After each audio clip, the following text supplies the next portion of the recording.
Hello, hello! Hello à toi, chère auditrice, cher auditeur. Bienvenue dans ce nouvel épisode du podcast qui t'aide à libérer ta parole et à faire rayonner ton activité. Aujourd'hui, j'ai envie de parler d'un sujet que je trouve assez important. Comment débloquer sa communication quand on ne sait pas quoi dire? Tu es prêt? Respire, on y va. Tu vas me dire, on en a déjà parlé, mais tu sais quoi? On va approfondir encore. La clé numéro 1 que j'ai envie d'évoquer avec toi, c'est le why. On va oublier les anglicismes et on va parler du pourquoi. Il faut revenir à ton pourquoi. Ça peut paraître simple, effectivement, de se dire, bah oui, je sais pourquoi j'ai créé ma boîte. Mais en fait, tu le sais, toi. Mais les autres, ils le savent pas. Si tu ne sais plus quoi dire, c'est souvent parce que tu as oublié pourquoi tu as commencé. Donc, rappelle-t'en.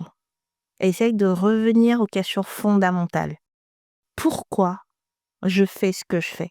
Quelle est la difficulté, le problème ou la douleur que je souhaite soulager? Et quelle injustice m'a donné envie de bouger les choses? Mets-toi face à un miroir et pose-toi ces questions-là. Et n'hésite pas à prendre une feuille de papier à côté et tout noter. C'est ta boussole. Ton feu intérieur revient à la base, la vraie histoire, l'histoire que toi tu as vécue. Seul toi sais pourquoi tu as créé ton entreprise. C'est un moment où les choses ont basculé. Positivement, négativement, peu importe. Il y a eu un moment de bascule et ce moment-là t'a fait entrevoir une possibilité. Et quand tu vas te rapprocher de ce moment de bascule, l'identifier, tu verras que les mots vont revenir tout seuls. Et bien sûr, le contenu. Donc, tu peux essayer comme ça, comme un exercice, de te dire, j'ai créé mon activité parce que je voulais que plus aucune femme ne se sente seule dans son projet, sans savoir par où commencer. En tout cas, moi, personnellement, c'est ce que je me suis dit. En ayant commencé en tant que maman solo, je me suis rendu compte que tellement de femmes n'osaient pas douter d'elles. Elles n'osaient pas dire, j'ai du mal, je ne sais pas comment faire. Je ne sais pas par où commencer, je me sens débordée. Elles n'osaient pas parce que on impose aux femmes d'être parfaites. Elles doivent gérer plusieurs casquettes. Elles sont mamans, elles sont entrepreneurs ou elles sont femmes leaders, elles sont salariées. Elles ont la casquette de la femme qui travaille, elles ont la casquette de la femme qui s'occupe des enfants, de la maison.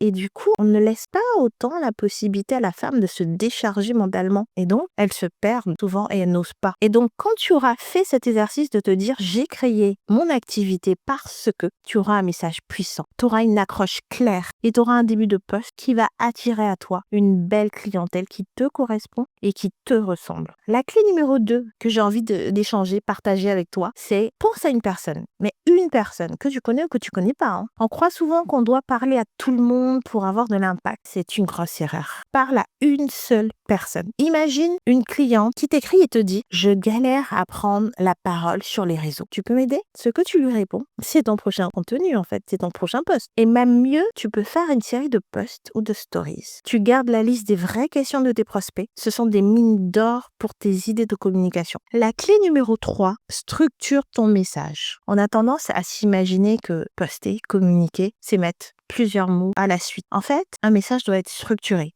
Un message doit avoir une cohérence. On dit souvent la ligne éditoriale. Ça, c'est quand on est dans le métier. Mais concrètement, ceux qui ne sont pas du métier, ils n'utilisent pas ce type de jargon. Donc, faites simple, structurez votre message sur 3 piliers. Parce que oui, même l'inspiration a besoin d'un cadre, d'être dans la rigueur et dans le cadre. Donc, les 3 piliers, pour ne pas être à court d'idées, c'est de penser 1, ton expertise, 2, les coulisses et 3, l'impact. Donc, ton expertise, c'est-à-dire ce que tu sais faire, tes méthodes, ton savoir, ta zone de génie en gros.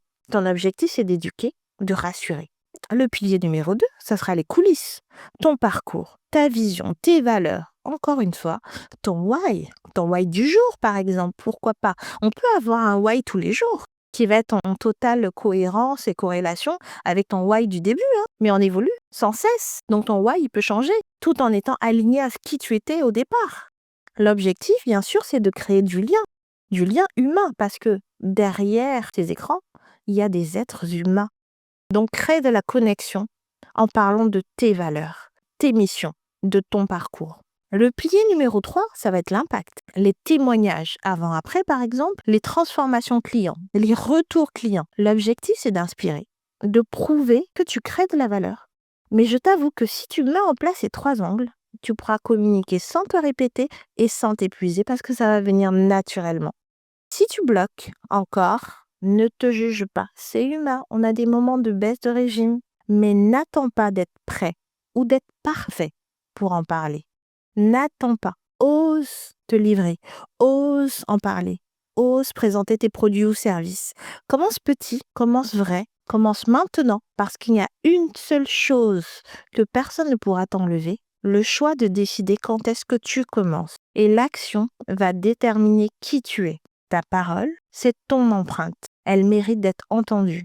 Oups, j'ai failli partir sans me présenter. Je suis Ila Yao, j'ai créé Yao Communication pour accompagner les entreprises qui ont besoin de booster leur communication. Donc en attendant le prochain épisode, ose t'affirmer, ose te présenter et on se voit bientôt. Tu sais où me trouver? Tu vas sur yaocommunication.fr.